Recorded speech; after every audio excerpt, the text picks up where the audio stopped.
you've had a meteoric rise to fame, and I have no idea about fortune, but fame. Yes, that's true. Fame and fortune. Fame and fortune? Yes. I'm in the 21st Century Fund would be really happy to know that. Yeah.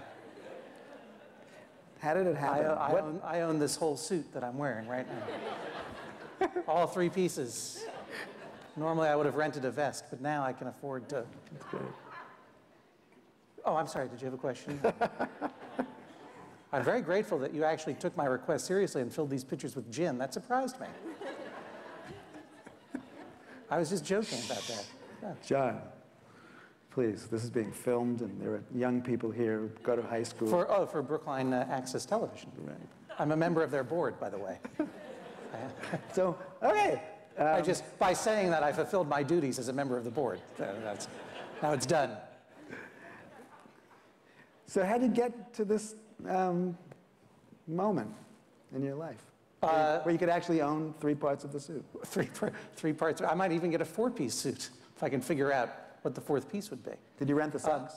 No, the socks are mine. The whole thing is owned by me. I was graduated from Brookline High School in 1989. Woohoo! That means about 20 years ago, when I was 7 years old, I was standing right over there in the wings, waiting to go out to play my part in Pirates of Penzance, our production of Pirates of Penzance. My role was a pirate, one of about 35 pirates. We needed to fill out, so that everyone could have a part in the musical. Over here were 35 young ladies who also didn't have any actual lines the way I did. We would just come and walk across the stage once in a while to remind people that the point of the play is pirates versus young ladies. And I was right over there waiting to go out, and I realized I had this flash of exactly how I wanted it to go, exactly what I wanted to do. I wanted to graduate. I wanted to go to a fine accredited college like Yale University. I wanted to study literary theory, to pick the most esoteric possible form of study. Humorless. Yeah, which would have the least possible outcome of a paycheck. I wanted to move to New York and realized that there wasn't a lot of money in literary theory, and get a job in publishing, specifically at a literary agency, and work at a literary agency for 7 years, representing novelists and short story writers, because that's where the money is. And then realized that wasn't going to pay me a lot of money either, and start writing for magazines, and specifically for GQ and Time Out New York. That's all that I was thinking about right over there. And then I wanted to write about sword canes and snuff and other things that gentlemen are interested in on a quarterly basis for Gentleman's Quarterly magazine.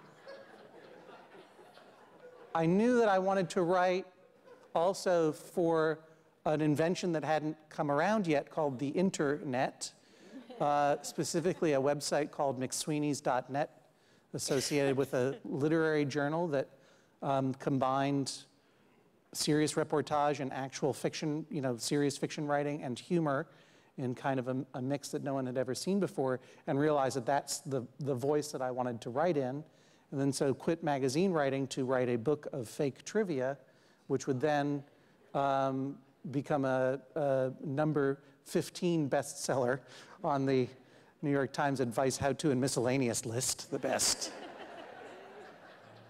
Which would then allow me to be a guest on The Daily Show with Jon Stewart, where we would talk about how many people don't remember that hobos took over the United States government in the 1930s briefly, which would then prompt Jon Stewart to ask me to come back and do comedy on the show, which would then prompt Apple Computer to ask me to audition for a series of advertisements, which would be a job that I would get naturally, and being 35 years old and untelegenic, and then prompt me to have other roles in movies and TV shows when indeed in my book of fake trivia, I had written a whole list of fake movies and TV shows I had been on because the idea of my being on any movie and TV show seemed like an absurd joke. And then I thought, and then when it's all done in about 20 years from now, maybe I'll be able to come back onto the same stage and talk about all of this.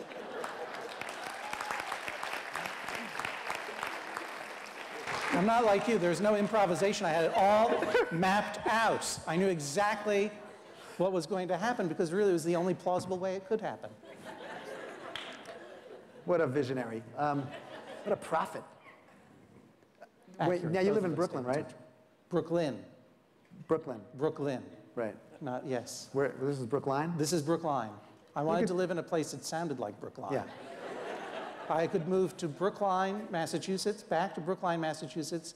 I could move to, there's a Brookline somewhere else in the world. New Hampshire. Brookline, New Hampshire, Brooklyn, Maine, or Brooklyn, New York. I chose the New York one. Okay. When you walk around Brooklyn, New York, Yes. I'm carried around, actually, but go when on. you walk, like, do you walk on Court Street or around Park No, Slope? never on Court Street. Oh, God, the worst. Clinton Street, 7th Avenue? 7th Avenue? Yes, Do that's- people recognize you? Yeah, from time to time, sure. What do they do? Do they bow down? Do they? No. Do they ask for your autograph, your card? Last night, I was walking around and a guy said, "Nice to see you walking around the neighborhood." Like, and he was like a little upset, like, you know, he was like chastising me. Like, as though I had not been walking around the neighborhood enough. Like, yeah, oh, nice to see you finally walking around the neighborhood. I walk around the neighborhood all the time. I have to. Your cardiologist. No, yeah, that's right. He was my cardiologist. Yeah. It's true that I lead a sedentary life, but how that guy would know, I don't know, unless he's stalking me. Okay, so fame is, you can handle this. You know, if the payoff, I mean, what is there to handle? People coming up to you and saying, "I like what you do"? Oh, I can't stand that. How terrible. Oh, if only I didn't have to put up with that, then I could really enjoy doing something I love and being well paid for it. Like, no, it's all good. It's fine. It's all good. Yeah. Okay, thank you, John. Thank you.